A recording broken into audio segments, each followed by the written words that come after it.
National Museum, United States Navy. This is David Barker. I'm here to introduce Dr. Eddie Valentine. He is an Army veteran.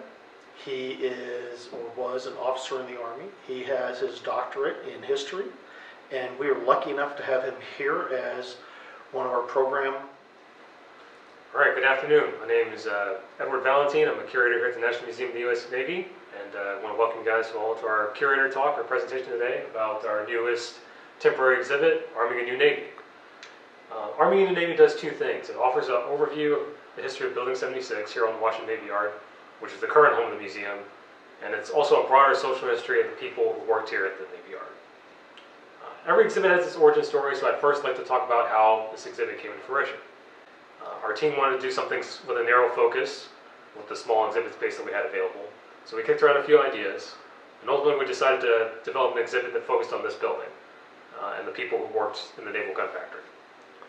Whenever people visit the museum, they often ask us about the history of the building, because cranes and different kind of remnants of industrial equipment shows that there was a lot that happened in this building before it became a museum in the 1960s. And so hopefully this exhibit answers some of the questions. All right, so I realize this is virtual.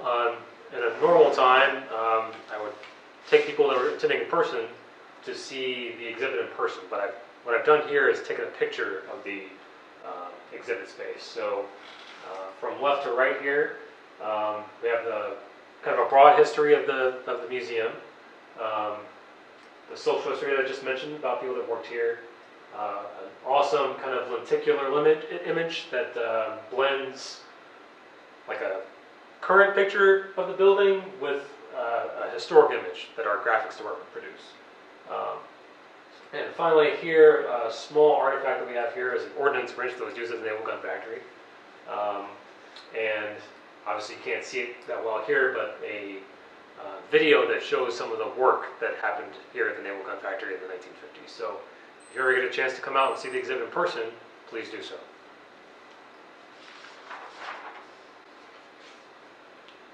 I'm going to talk for about 20 to 30 minutes, and most of my talk is going to focus on situating some of the content and stories in the exhibit in a broader context.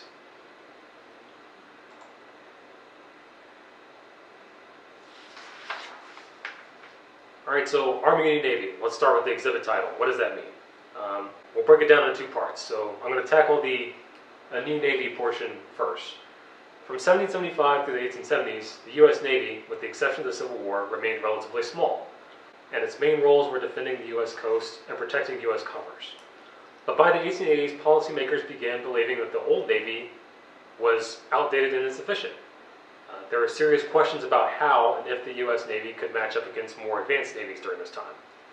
And eventually, a special board of naval officers convinced Congress to fund the construction of new cruisers that were made of steel. They had electric lighting and breech-loading guns. So this is an example of one of those ships right here, that usually called the ABCD ships. This is the USS Atlanta, circa 1866. Now at first, many envisioned these new ships serving the same mostly defensive purposes that I just mentioned. But others had different plans for this new Navy.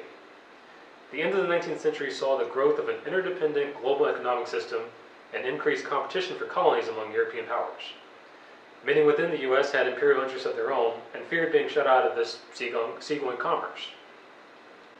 In the 1880s and continuing into the 1890s, and onward into the 20th century, prominent strategists and other policymakers began arguing the U.S. should continue to expand the Navy so that it could challenge and one day surpass other navies to secure control of the sea and solidify the U.S.'s position as a leading maritime nation. So, as I'm sure most of you watching are probably familiar, it's Rear Admiral Alfred Thayer Mahan, who's one of those prominent policy or prominent strategists that I just mentioned. As proponents began changing their minds about the size of the Navy and its purpose, they also began changing their ideas about how the Navy should fight and began embracing strategies, operations, and doctrine that focused more on offense and decisive engagements between large fleets of battleships rather than commerce raiding. Which gets us to the arming part. In the eyes of some strategists, taking on the strongest navies in the world required more battleships with more firepower. Another example here is the USS Indiana, which reflects that new way of thinking. This picture is from about 1895 to 1900. In 1883, Congress established a special board to figure out how to arm this new Navy. The board spent about a year studying the problem before issuing their report. They ultimately recommended following a model that France was employing at the time. That model involved purchasing steel, wood, and other products from private companies and establishing a government-run factory to use that material to produce weapons and ordnance for the Navy. Congress ultimately accepted the board's recommendation and established a naval gun factory here at the Washington Navy Yard in August 1886. But it took about 6 years of training workers and building the necessary facilities before the factory was in full operation.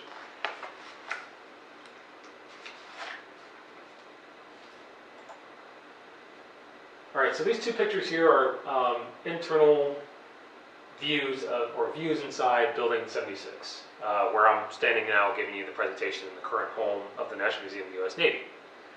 If you've ever visited our museum, you've probably noticed that the building is a lot different from other museums that you may have visited before. And visitors often ask us about the previous use of the building. As you can see, this building was once lined from wall to wall with industrial equipment instead of the naval artifacts that you see here today if you visit. This building was first erected in 1899 and functioned as the Naval Gun Factory's breech mechanism shop. And for those that are not too deep into naval ordnance or weapons, the breech is the part of the gun near the rear of it that allowed troops to load, seal, and fire naval guns. And a breech loader was safer to use and faster than the muzzle loading weapons that preceded it.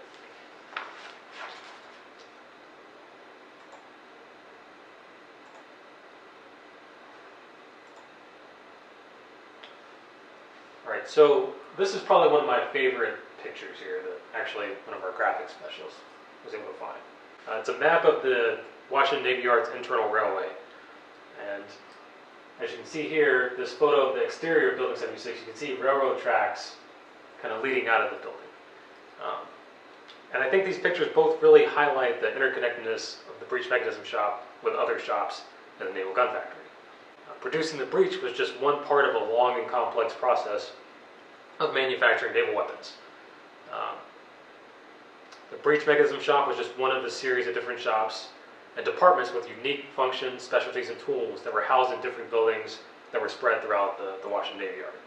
As work in one shop or section of the yard finished, workers used the railways to move guns, equipment, and material from one part of the yard to another.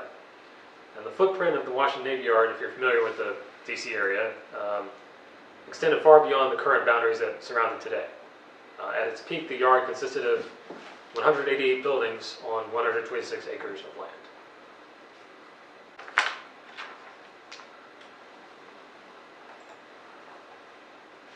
All right, I just mentioned the various shops and departments in the Navy Yard. Here are group photos of two of them here. So you have the staff of the Navy Yard's Construction and Repair Department and the Naval Gun Factory's Planning and Estimating Force. And as you can see here, you see women here in the front row starting to become employed in greater numbers as clerks by the World War I era. Some of the distinctions between the shops are reflected in the Navy Yard sports leagues.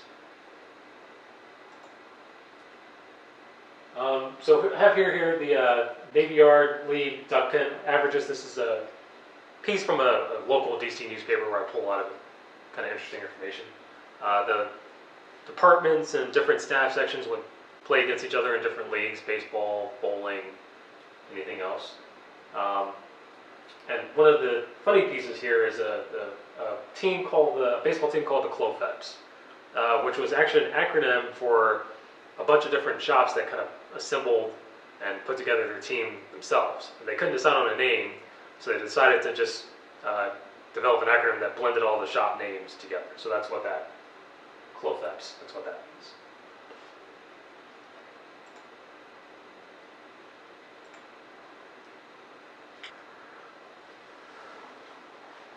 All right, so here I have a picture of another baseball team. I want to point out Joseph Paget, top row, second from the left. He worked for over 50 years as a mechanic at the Naval Gun Factory, including a stint here in this building at the breech mechanism shop. This photo is from the early 19-teens. Even though he was over 60 years of age at the time of this photo, he still played on his baseball team, so still getting it in with the young guys out there.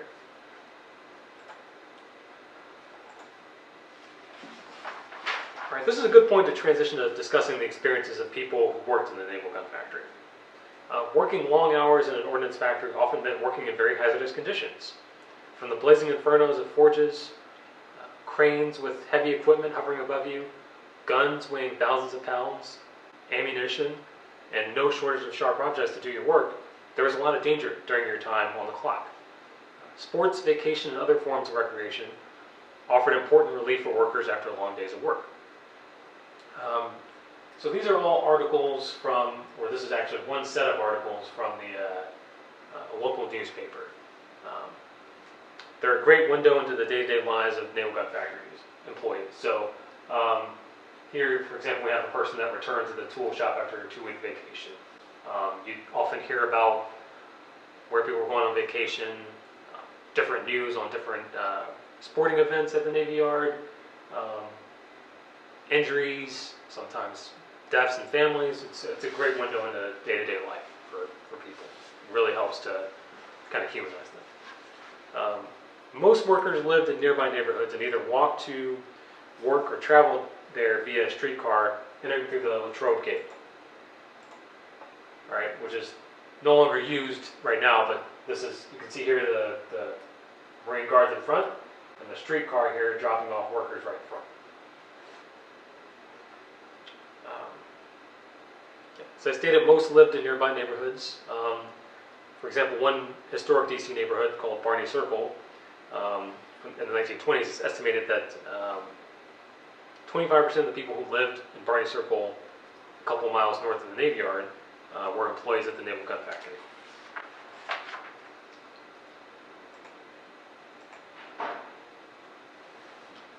All right.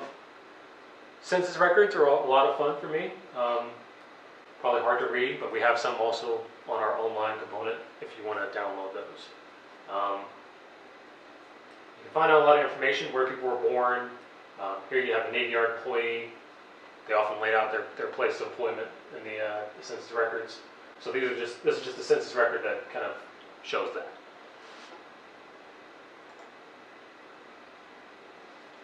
All right, so this is a pay certificate from November 1899 for a machinist named F.B. Whitney, who worked at the Naval Gun Factory. Made $39.52 every 13 days. F.B. Whitney, the man whose pay certificate we're looking at, was a machinist, so he's likely on the higher end in terms of salaries for employees. But this is a good chance to talk about equity and who's able to actually secure these jobs. All right, so this is a picture of Navy Yard workers from the early 1910s. We haven't been able to determine the exact department that's photographed here. Obviously, we don't know the full context of this photo, but here we have a black man who's seated out front holding a broom. And you can see here in the picture that no one else is holding a broom or any other tool for that matter.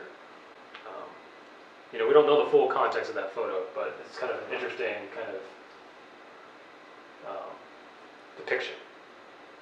What we do know is that most black workers, men and women, were relegated to performing menial labor at the Navy Yard during this time. The vast majority are not in skilled positions because of racial discrimination. I mean, right in the middle of the Jim Crow era here. All right, so this is an article from the Baltimore Afro-American, a prominent black newspaper, and it reported on some of the employment trends here at the Navy Yard. And in 1941, less than 800 of the 9,000 skilled workers at the Navy Yard were black. With an apprenticeship program that really helped people in DC secure jobs, all but 38 of 497 white graduates were able to secure jobs, but virtually none of the black graduates were able to. This is in the face of a this defense industry being in desperate need of skilled workers on the eve of World War II.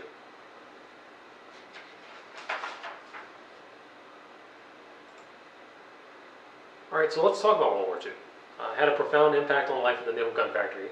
The war greatly increased the demand for weapons and ordnance.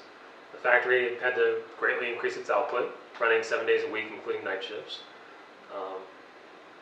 Also, the factory somewhat transitioned away from producing like some of the bigger guns to really producing a lot more aviation ordnance and anti-aircraft weapons, as you know, aviation really ramped up during this period, during World War II. Many of the factory's workers and/or family members were drafted into the military.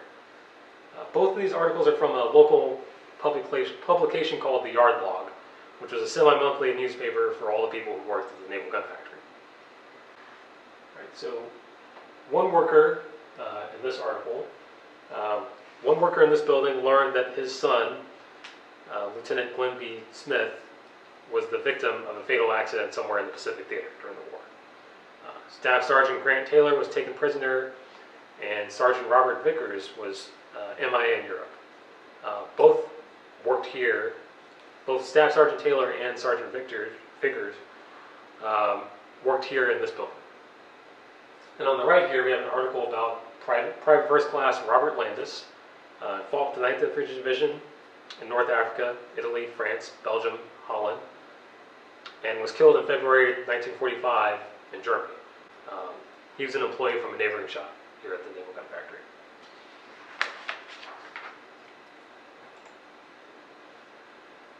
The mass mobilization of World War II created expanded opportunities for. The mass mobilization of World War II greatly expanded opportunities for women to take on skilled positions in the workplace, especially in the defense industry at a time when the U.S. was in desperate need of war materials. Dating back to the 19th century, women had been employed in smaller numbers at the Washington Navy Yard, but they mainly worked as clerks or performed domestic work. This is especially the case for black women. Juanita A. Gray, who I have depicted here on the right, initially worked as a domestic worker at the Washington Navy Yard, making $4.56 per day. But after graduating from a apprenticeship program, she was able to make $45 per week. That was largely the result of black activists pressuring Franklin Delano Roosevelt's administration to end discrimination in the defense industry.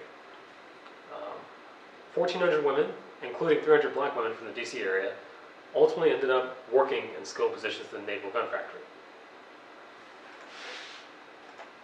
As you can see here, it captured the imagination of a local newspaper.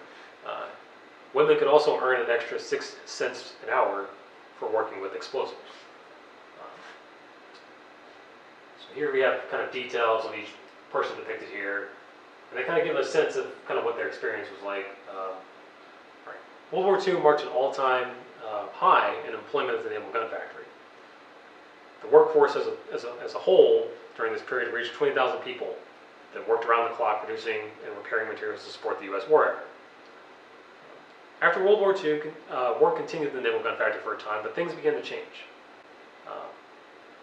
In the immediate post-World War II era, the military downsized. The U.S. Navy went from 3.4 million personnel and 1,200 major warships in 1945 to approximately 380,000 personnel and only 237 major warships by 1950.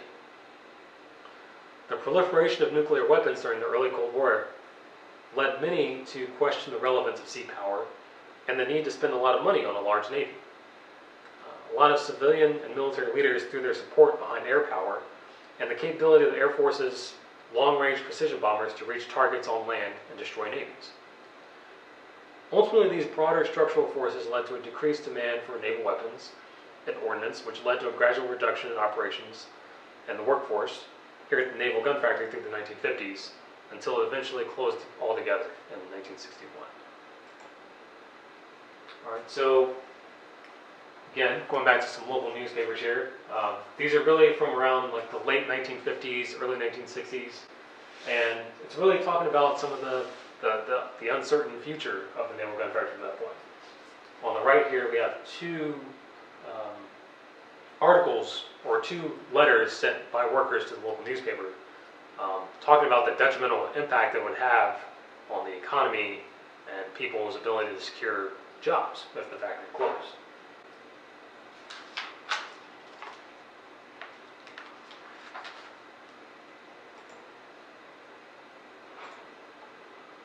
Alright, so here is a picture of Building 76, where I'm standing now.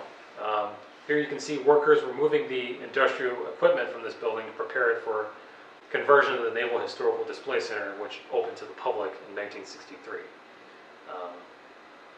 Throughout the Naval Gun Factory's existence, there had been a museum at the Navy Yard, but the artifacts were stored in a variety of different buildings.